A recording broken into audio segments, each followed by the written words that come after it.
going live on a very windy morning here in Canberra, Australia, which is Little Washington, as I've described to you before. I'm with J.R. Curley. Thank you for your patience, JR. This will be the second time that you've been interviewed.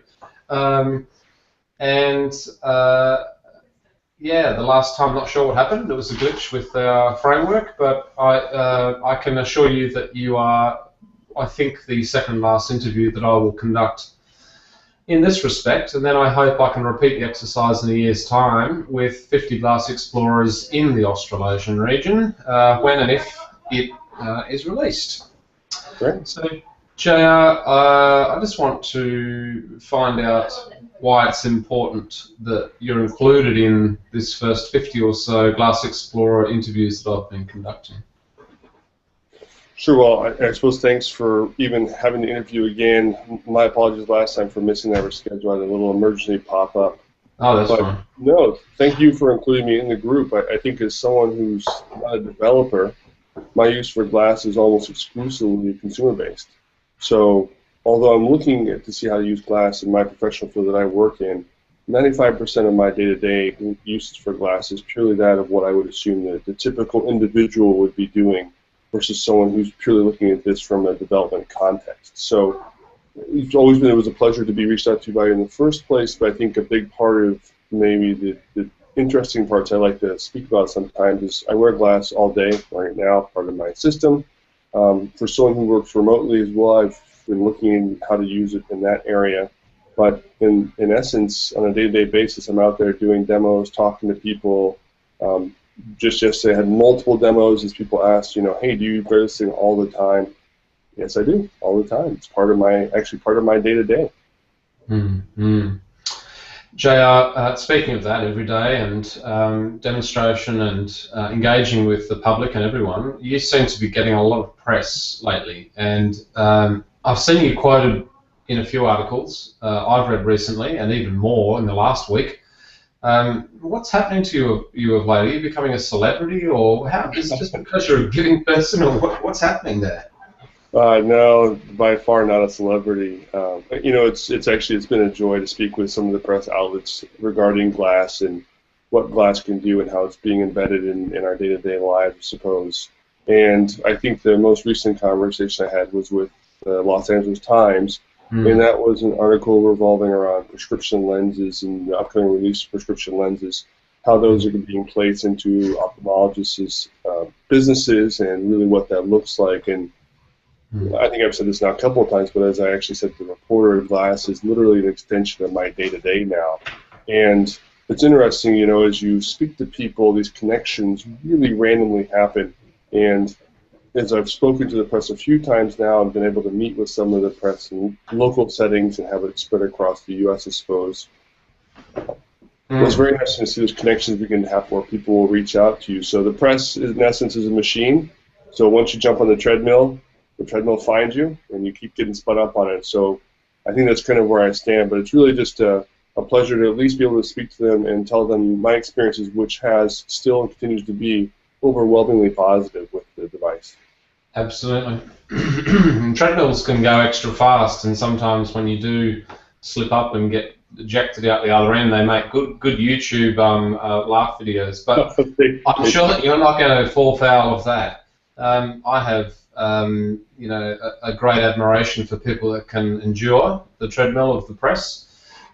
It's not an easy one, and I do my best to avoid the treadmill. But I'm very interested in the ophthalmology side of the conversation here, because, JR, if I was to, in Australasia, here in Australia or New Zealand, perhaps to go to a standard ophthalmology retail outlet and say to them, well, where will you put the next rack? And they'll say, what rack? And I'll say, the Google Glass rack, or the digital glass rack, because there will be Samsung Gear and Epson and all the rest of them. They would look at me incredulously and say, what on earth are you talking about? The awareness is not here yet, but I'd imagine that ophthalmology and the way that people are outfitting themselves is becoming second nature there in the States. I think that there are a couple things happening here, and some more publicized than others. And this article, again, was about embedding glass into offices. So where, to your point, you would walk in and literally you would see them on display. And I think the article that I saw actually had a picture of a very specific ophthalmologist that was close to downtown Los Angeles. And recently I was speaking to actually one of the glass guides at the Venice base camp, and he was mentioning that part of his role right now is he was going out to different ophthalmologists and sitting with them and speaking to them about embedding glass in their day-to-day business and what that would look like. So I think that it definitely is one of the elements they're currently spearheading. Again, how they publicize things tends to be a bit of a mystery. I think that they focus on some things and others just let happen organically. I do know that, again, in one of these press discussions with the LA Times, a previous one, the photographer took me to a local ophthalmologist. We went in there and we required permission for us to take my photograph inside of his space. And when we did that, we met with the eye doctor, and interestingly enough, he came right out, was very excited, knew about glass, had never seen it, snapped a picture with us, and that image was actually used in the article. And again, by pure happenstance, last Sunday, I ran into that gentleman, that doctor, at a local event, just a local event. And as I spoke to him, he made comments that he actually knew some of these other ophthalmologists who had been reached out to, and he was curious how he could be reached out to because he wanted to be able to be embedded in whatever was moving forward. So there's definitely an appetite for it. How that appetite's being whetted and how Google is approaching it, I don't know, but it's clear there's a lot of excitement around it. Again, as someone who wears glasses in a day, I wear glasses every day. I have to. My eyesight is quite poor. Being able to go into an actual established place that I do once a year at a minimum to get an eye check and to see them be embedded in that feels very natural. I see that being a win-win for both Google and for the ophthalmologist who's going to be able to get in on the marketing, the press, and then be part of that future strategy. So it looks good to me. Well, you're wearing a set of glass there now. I imagine they're the latest version. They are, yep. One of the 4 frames that Google has released that allows you to embed your own prescription lenses, which is fantastic for someone like myself. I've already heard it said that a number of people are concerned that your peripheral vision is no longer 180 degrees or at least 160. But apart from what the physiological sides are with ophthalmology and glass, I notice at the moment there's 5 other people watching us or listening in on this conversation right now, but they wouldn't have a clue what in your day job, what you do every day. What do you do? Sure. So I'm actually currently the creative leader of a large in-house design team. We work with Fortune 500 clients on brand, design, digital strategy, and I suppose like Google Glass, I'm going on my own mission, and if I'm going to be moving to found my own company, a brand and digital strategy firm. So my day-to-day is literally working with individuals to understand their corporate messaging and their communications and make that something wonderful, beautiful, high impact. That's what I do on a day-to-day basis. Try to talk to people and make things look really fantastic. Well, speaking of looking fantastic, I'm in a large faculty here in a higher education organisation. We're not a Fortune 500, but we're certainly part of the very fortunate and the 500. And there is an awareness that this technology might have a place in space even in this particular profession. I'm wondering, how's it likely to impact on your profession or any others that you're aware of? Well, I think that there's some immediate impacts on things that are very visible. Again, going back to the question about the press, I had long conversations with the press photographer and how this may impact their industry. And I have done some demos for local newspapers, sitting down with all their staff and letting them walk through the hardware. And they immediately spoke about how it will let them get closer to the action and be able to report on a more immediate basis. For myself, in my profession, since I do work with clients to develop their brand and digital strategy, along with that comes some very intense, high-pressure conversations around, in essence, the visual interpretations of their values or their core mission statements. After all, look at Apple. Literally, their brand and style is in essence, their value. So a lot of times these conversations are cross borders, cross time zones, various countries. And so I was really looking to see how glass could impact us to be able to share information virtually and live.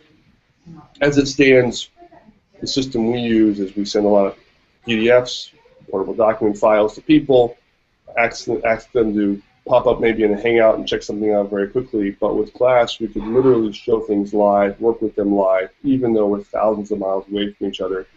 And more important than just showing them something is also having them be able to get as excited about what we're designing for them as we are, and to allow that to feed off each other live. So as people look at something and we point to something, we can literally say, this is really incredible, and they can feel that from us versus just a PDF and an email. So I see a ton of potential from our side to be able to use glass to generate that sort of interaction. You know, from a design perspective, I think we've seen a plethora of artists even online who have been using glass to capture their method of either drawing or painting or even their creative process, which has been really incredible. Virginia Paultrick, Laura Oakley, the list could probably go on. So I do see a lot of impact for glass. I think in our last interview, I think I said something about sometimes I feel like the only limitation for glass is kind of imagination. So since that's the field I kind of live in, that imagination world, from a visual perspective, it's really as we leverage glass on a day-to-day basis, we stumble across things, and then just comes the challenge. So how do we make this reality? So that's the interesting, fun stuff about glass for me. That, you know, every day something pretty cool pops up, and we're like, how can we make this happen? How can we make this work? I'm not a developer, so unfortunately, I can't answer the question. That's that from a development side, no, but I'm sure that development people are very interested in you know, your profession, occupation, what you do, and being a fine, upstanding gentleman. I'm sure that people have never called you a glass hole, but interesting to know that about the bouncer at the nightclub incident. If you can give the bouncer at the nightclub incident sounds like some sort of headline in all red caps. No, you know, so my entire time with glass, and it's been now, I think, about 8 months or so since I've had glass, I've really only had one incident where I faced immediate pushback on glass, verbal pushback. And that was as I went to go into a bar. The bouncer stopped me and said, you know, you can go inside. However, I've already spoken to our management. We are going to ban glass. I want glass banned from this establishment. And he went into why. His reasoning was behind privacy and other concerns. Fairly standard and understandable from someone who's not familiar with the technology. So, as with always, versus just dodging by this gentleman who's let us into the bar, I decided to sit and stay and talk with him for a few minutes while my friend went inside. And as we were discussing, I explained the hardware, explained some use cases. And one I gave was explorer Andy Lynn, who's based in Los Angeles, who's been doing some really incredible inspirational work with individuals who have physical ailments or impediments, and went into how that could, in essence, impact an individual who has quadriplegic or paraplegic, or again has some physical impairments, that restriction from doing things on a day-to-day basis that many people in the world are able to do without second thought. And as I explained this to him, it was amazing, the body language, just to shift in this gentleman. And at the end, he quietly just said, my brother's in a wheelchair. I could see how this could work for him. You know, and it was really amazing to see him just have that light bulb go from someone adamantly against this technology to someone who's far more open to and understand perhaps what it could do inside of us as people versus it just being a tool attached to someone's face. Now, the irony, of course, of the story is when we walked inside and sat down to have our beer, directly behind my friend was a big sign saying you are being videotaped at all times in this establishment. So, right, it is what it is. But it was really interesting, and that was the only time I've had where someone was negative against glass and came out and actually said it. And that's the only challenging time I've really ever had. It was a good positive conversation with that gentleman. Definitely, and it's interesting to note that the key founder of Google Glass and those that have contributed in the past towards the architecture of construction for glass have come at it from an accessibility and enabling digital vision for all sorts of different people. That's where the actual foundations of glass came from. It's a 20-year-old story. This is something that's been adopted in a prosumer and consumer role, and is finding a zillion other uses. And as I heard this morning on the radio, it's a bit like Einstein's theory of relativity is responsible for the fact that we have sat navs not only in our cars but now on our heads. We can see things in a international and in a universal context. Things are incredible and moving fast. You've told us about people you've interacted with, press, your day job, all of that.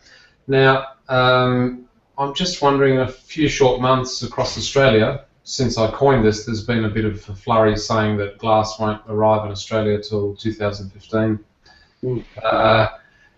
There's going to be a whole range of devices for consumption, not just Google Glass, but Samsung Gear, Epson, Mavara. There's all sorts of different types of digital glass that are emergent, and many other brands that are likely to see retail consumption in an everyday context.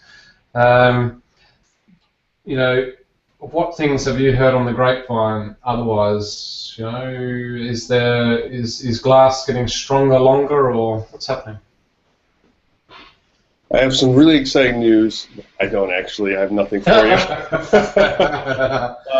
you. Candidly, I've heard nothing specific to Australasia, and I feel like I'm pretty much in the dark like most of the other explorers. I have a sensation. I'm hoping that I/O 2014 will hear more. I feel like that's what a lot of us are waiting to see if there's going to be a big rollout of more information. It's interesting. There are a plethora of different types of wearables and embeddables, right, that are all in process of coming out, and we're seeing more and more competitors for glass when it comes to the physical space of wearing something on your face. Somewhat different applications, candidly, but still competitors. I'm very interested to see, and I wish I could see what the global timeline of a rollout plan or market penetration plan would be, but unfortunately I am in the dark. I actually tried the press recently to see if I could get some information about glass. My question was more about the hardware framework, if this hardware would stay the same from a physical standpoint, but I wasn't able to get anything. So if you hear something, let me know, and if I hear something, I'll definitely. Okay. We'll trade intelligence. As a family man, JR, how frightened would you be if your kids came home from school wearing their very own glass, neatly decaled and diamanted? Is it likely to happen? And how far off into the not too distant future do you think glass for kids will come out in the storefronts? Right. So, I mean, that's a great question, because in essence, it all trickles down to our children. That's long-term marketing plan for almost every business. You can ignore it or not, but you want to start the brand as young as possible, and you want to have those people engaged. They become basically brand ambassadors for life and will continue to purchase your products. We break it down from a business perspective. It's interesting, right now, if you're aware of this, and this may only be U.S., I'm not sure, but right now Sprint is marketing cell phones to children. I think the age bracket's 5 to 12 years old for what they're calling the We Go program. And it's this simplistic-based cell phone that is being marketing for kids, literally for children as young as 5.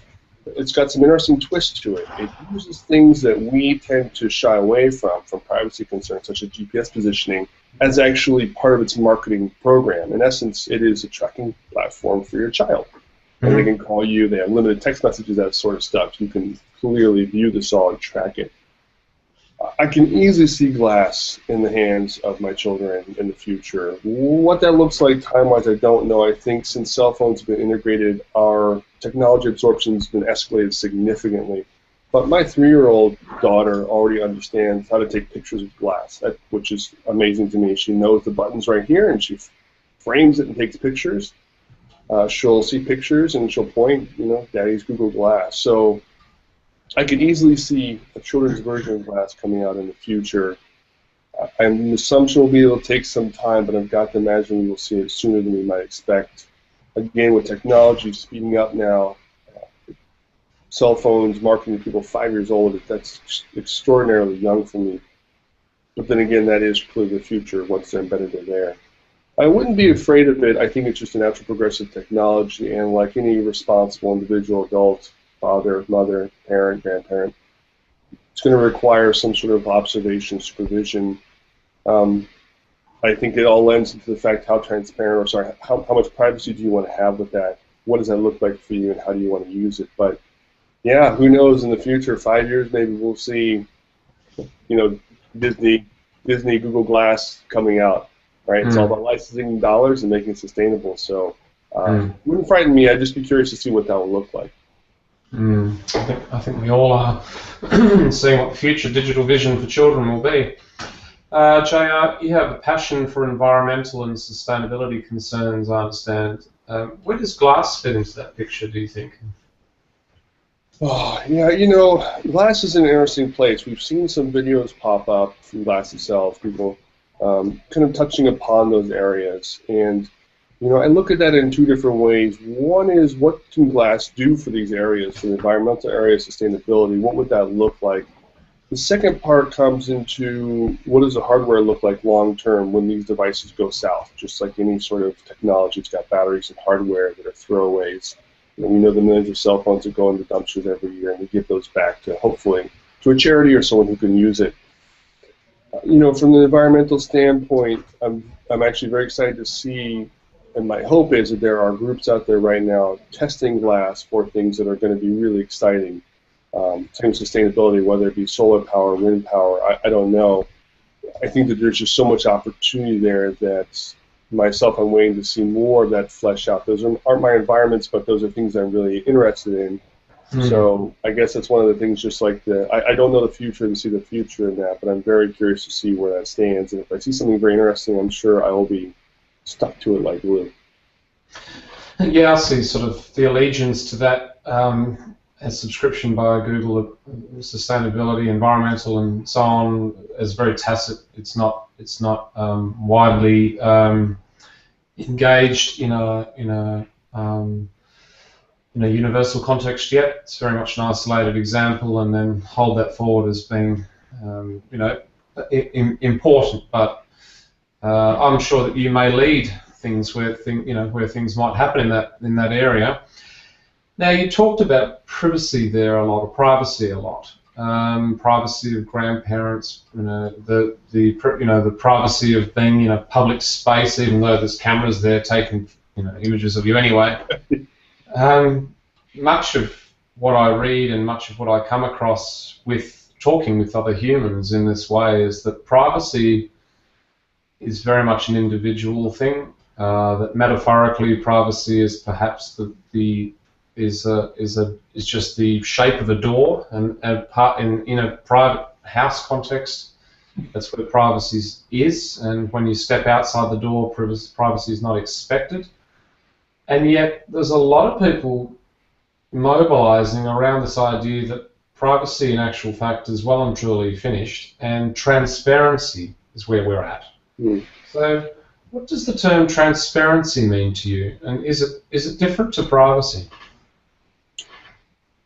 Well, I think that, when I think of transparency, I think of transparency as it's a behavior. And to me, that implies clear communication and accountability about that communication. So, in essence, if you're going to share something, you're going to do it proactively, you're going to be held accountable for what you're sharing, of whatever your actions are. Using your pronunciation, privacy, on the other hand, if we're thinking behaviors again, because that's kind of where I focus on this, would be my ability, or not mine, our ability to keep ourselves or any part of ourselves separate from others. Now, using your doorway analogy, for years we've known that our digital content, which in essence leaves our house by server or Wi-Fi or some sort of stream, is not truly private. Because it is left our house, and there's going to be a digital footprint. It's going to go on server. It's going to go somewhere. I think right now the big concern is privacy. It is the whole subcontext of the NSA, which has been around for 60 years now and has been tracking data for that entire time. Yet recently, it's become a very serious hot topic for us globally. When I look at privacy when it comes to the content that is being transmitted on our mobile devices, I believe that there is a level of relinquishment we must give. There's simply no way anymore to be completely private in our data. It's impossible. Any app you turn on, in fact, the app I turned on right before I joined this Hangout, right away it gives what I think we're going back to transparency. It gives you that transparency doctrine, which is, here are the things we're going to be able to view and scan on you if you accept this. Mm-hmm. And that's where we're looking at big businesses and big companies like Google and Facebook and other areas to say, we're being transparent. Mm-hmm. Human nature is if we feel someone's transparent, in essence, that turns into being trustworthy, then we're fine to let a bit of our privacy go away. Mm-hmm. If we feel they're not being trustworthy, then we pull back in and become very aggressively angry because we feel like someone has, in essence, lied to us. They have not been transparent. They're not being accountable, and they're not being clear of their communication, and in turn, what else are they hiding from us? So, just from the data retention side, I think that's a challenge. That's a different challenge when it comes to the photography challenge, right, where there's the privacy of someone saying, you can take my picture at any time, and I can't tell. That's a little bit different to me. But at least from the digital content and tracking and sharing of information, I think you might have said the best way. Privacy in itself, it's not dead, but it's evolved. And I think we need to understand what it's evolved to and be comfortable with that, because that's the world we currently live in. And it will continue to evolve as we move forward. Mm. Well, recently, just since I coined the question to you here, I watched a video, an interview between Eric Schmidt, who heads up Google, and one of his other henchmen, sitting together, being interviewed. They were asked very serious questions like, do you actually believe in the Constitution at all? To you, what do these serious questions mean to you? Mm-hmm. And they were almost universally and consistently deflected back to the same position. The company is doing good for the world. The company is what the public want. So in fact, it's more a statement of institution, of almost like a lawmaker or a policy driver. And as you stated a moment there, again, the data is probably the most important part of the picture of that whole relationship. But more in a flippant sort of way, but in a meaningful one, and I think one that we're going to interact with JR in the future is around the fact that you are the founder of Google Glass Day, but will there be a Google Glass Night? There's been Google Glass is a fantastic mobiliser around the socialisation of a phenomena. It's been an incredible union of people and humans around from all walks of life and professions and jobs and beliefs and fetishes and so on. People of all descriptions have come together in a universal way. So, what will the impact of this be, more broadly on humanity, do you think, over time? Well, so going back to the Eric Schmidt, it's interesting and kind of extraordinary that they're able to, putting on the stance that it's for the greater good, which would rationalize why things are being occurred and why we have this. And if we, the people, want it, then it can't be wrong. I won't deny or agree with that. It's simply an interesting way to move forward with something when it's very clear the data information that certain corporations have is impressive. Extraordinary. For the Glass Night, Google Glass Day, the Google Glass Night, which was originally, I think, I called it Glass Welcomed, Glass Night Out.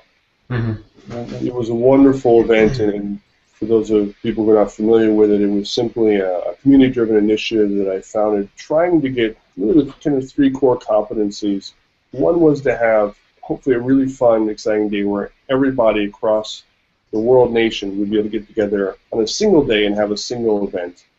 It would enable them to flood social networks and team together. The second part was to really make this an open event to everybody, not just explorers. I really wanted people who weren't explorers, people who were out there wanting to understand glass, see more of it, be involved, to come join into this and really experience glass with explorers and anyone else they wanted to, and really make this open, not private. And the last piece was building on local businesses. So if this is going to happen, why not use the catalyst that glass is right now, as you were saying earlier? Why not use that in a positive way to have our local businesses be a part of this movement? In essence, generate some foot traffic to them, help build with social media presence, give them some of that different type of brand, let them be future forward when it comes to technology. And I think at the end we had 15 different cities. We had Mexico was involved as well, some other areas that were there. A significant number of people came together, had a really wonderful time. It was a great success, and the buzz is still there.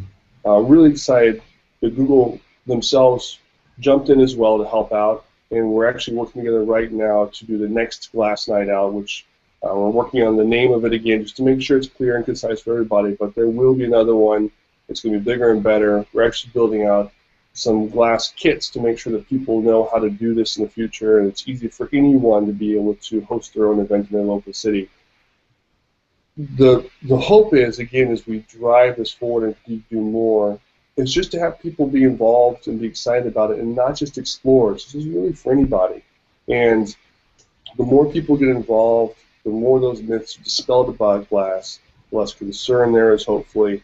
And the situation I gave you earlier about the bouncer at the nightclub, welcome individuals who are concerned or have questions about glass, because that's going to be the best place to sit down with multiple individuals and say, wow, this is how this really works, and now I understand it.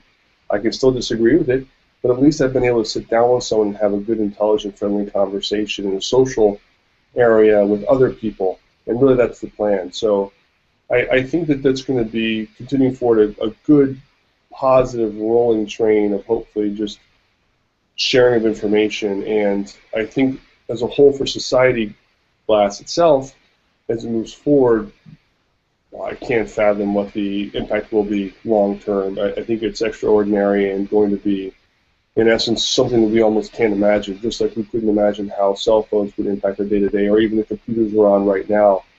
Back when I was a kid living in Australia, you know, we had an Apple II Plus, I think, or maybe, yeah, I think so. And you know, the Apple II Plus would never, it was a single green monoscreen color where I'd have cassette tapes for my video games to play on it versus being able to speak to you now, thousands of miles away live. So I'm amazed to see what glass will turn into. I'm really excited. On top of that, as you also mentioned earlier in the conversation, will this just be, is this just a future of something that's embeddable or adherable, wearable in a different way? Who knows? But I'm glad to be part of the movement. That's the really exciting part about it. JR, I'm sure that many other people are too, and you're a leader and a champion, and that what matters most is that you're prepared to ask critical questions of people and at the same time celebrate the good stuff about the way that people come together. I'm really privileged to be able to talk to you today about your experiences with glass as an explorer, but I think more as a champion and a leader. And when it comes time, and if it comes time for us to be able to connect in a universal or at least an international context, I would really like and appreciate your contributions and interactivity. We're having a University of Canberra Wearable Technology Symposium coming up, looking more broadly at all wearable technologies, including glass, but also the power brokers of data. That is, the companies, the people that the everyday consumer connects to and gets their data from. We're looking at how do we remobilize that data for the learner, and not simply about, you know, forensically looking at students turning up at organisations and knowing about them. We want the students to be able to in some way volunteer their data that they're using from wearable technology into that framework. And as we grow, hopefully the explorers, glass explorers and that community will be very, very informed and we'll be able to impart some critical awareness to those people that are part of the Australian Glass Explorers when it emerges. JR, thank you for your time. And, thank you for having me a second time. And if I, not at all. I live in Canberra, so if I ever get back, I'd love to do it. So come back and see where I was years ago. That's it. My last interview will be with Andy Lynn. So excellent. It's very fitting that that this is the second last, and Andy Lynn will be the last, which I think is really interesting because we've gone the full loop as to where glass first grew. And for that, I'm thankful. Thank you very much, JR. Thank you, sir. Bye for now. Okay.